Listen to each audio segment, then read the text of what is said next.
Michael, my reaction to The Raven, Edgar Allan Poe, and your Alan Parsons Project piece of music. The sensation of listening to that was not unlike listening to opera. You've got a poem, and then someone sets that to music. And that's what opera writers do. They grab a libretto from anywhere, by anybody, and they and turn that into, and set it to music. So, you know, what you've got there sounded the same. And some of the criticisms, you know, which are unwarranted, I think, of opera, you know, when the fat lady sings, "The Queen is dead, the Queen is dead, the Queen is dead. How's the Queen?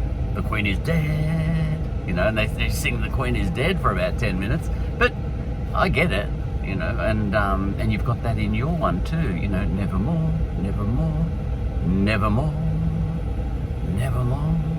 You know, and it goes for bars and bars and bars.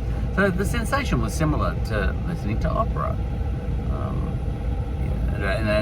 And no doubt, well, arguably, your man, Alan Parsons, may well have improved the Edgar Allan Poe. I was listening to I listened to Parsifal by Verdi, and some commentary on that. Now, what he did there, Verdi, he grabbed some Shakespeare and set that to music. He had done that before. He did that with Macbeth. And if I had a choice between going to see Macbeth, the Shakespeare version, or going to see the Verdi version now, I'd probably go the Verdi version. The Verdi version. Verdi, even if it's in Italian, I like it better when I can't understand the words. I can't understand the words when it's Shakespeare anyway, but all right. Now, here's the thing. Verdi, for example, grabbed The Merry Wives of Windsor and set that to music and called it Parsifal. It's just one long, you know, it's terrible, actually. It's the archetypal big fat man, you know, horrendous personality, bad guy, you know, but, you know, redemption at the end.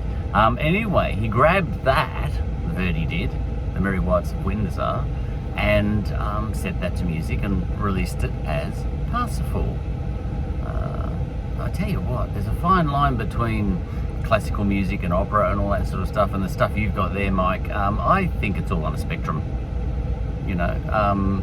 Yeah, in my mind, I've always said, oh, that's classical music over there, Beethoven, and that's rock and roll over there, you know, Chuck Berry. It's probably, there's probably a piece of music right now being written that's at every point on the spectrum between something Beethoven-esque to something Alan Parsons Project-esque. You know, there'd be a piece of music at every single point along the line. There's no distinction. It's just a big sweep of music. Anyway, so Verdi set The Merry Wives of Windsor to music and created Parsifal.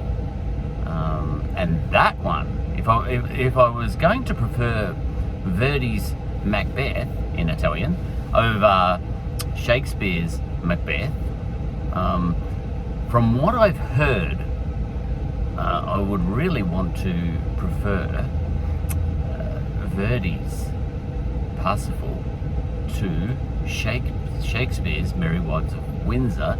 It's just plain funnier, apparently, because in opera you have to compress the libretto. So, you know, Shakespeare's jokes, they take a lot of words to say, but to get that down into an opera, you have to reduce the words. So, yeah, Verdi, I mean, who did, I can't remember the name of the librettist, but he charged somebody with the responsibility of, Verdi did, compressing Shakespeare. What? You can't do that? How can you compress perfection?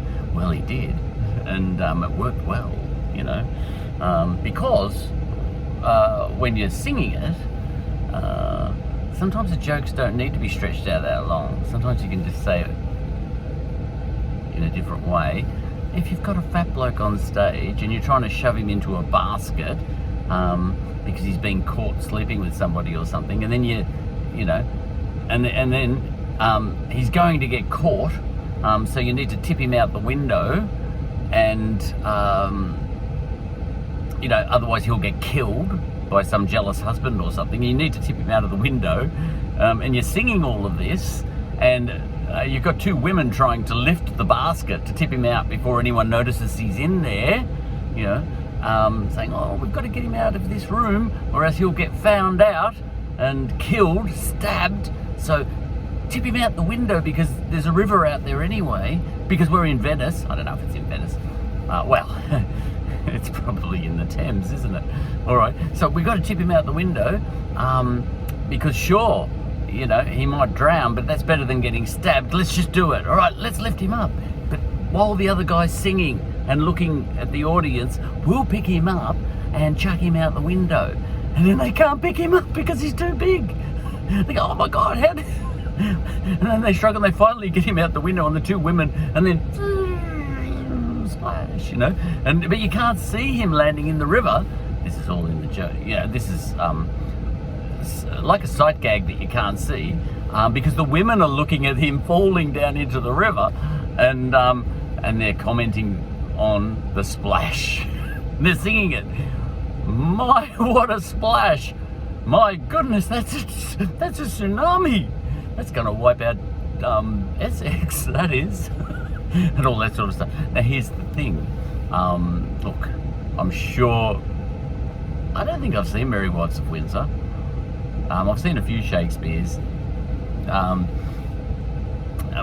you know, I went down to Botanic Gardens and watched Midsummer Night's Dream or whatever, you know, nymphs and, you know, popping out from all the bushes and all that sort of stuff. Yeah, right, men in tights and all that sort of stuff.